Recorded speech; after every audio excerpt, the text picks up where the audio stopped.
I'd really only met Julian a handful of times before he left for South America. We knew each other mainly through the music industry and mutual friends. We occasionally spoke at parties.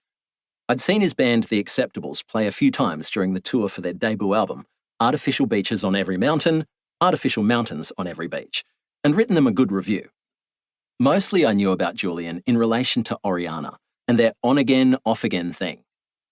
I'd gone to school with Oriana Devereaux. We were close as kids. She came as Peter Pan to my 10th birthday party, and I went as a minion to hers. She was the coolest girl I ever knew. I never understood what she liked about Julian. But through the ages, the task has often fallen to good people, sidelined by history, to tell the stories of those lifted up by dumb luck and circumstance.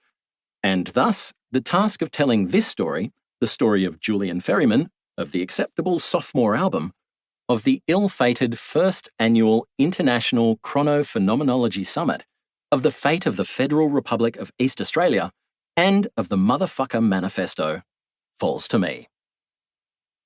There's a house party the day after Julian gets home. Red beer cups and a tub full of ice. Parquetry floors, a patchwork of sticky sneaker soles.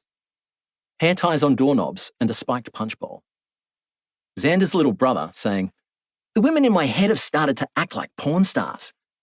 This is the dickhead Julian didn't want sitting in for him on the new album, and I'm sure you can see why. "I blame Oznet," he goes on, and a few heads bob in rueful agreement.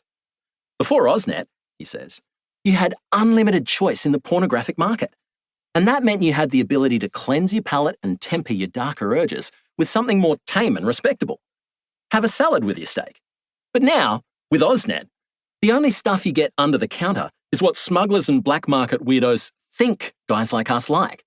And I can tell you, they clearly have a pretty low opinion of us as consumers. I'm talking some of the nastiest, most twisted fucking stuff I've ever seen. I mean, I used to dig around, sure. I explored the four corners of the free net while I could to calibrate my tastes, and I did so successfully. Whereas now, all that's available to me is one singular corner, the corner where I used to go if I was feeling really, what's the word?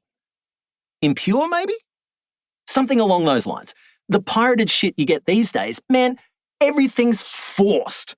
Forced blowjobs, forced anal, skull fucking.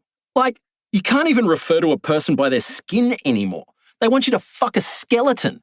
It makes me sick. But hey, what am I going to do? One of Xander's little brother's even younger friends chips in. "Just don't look at that shit, man, if it's so horrible.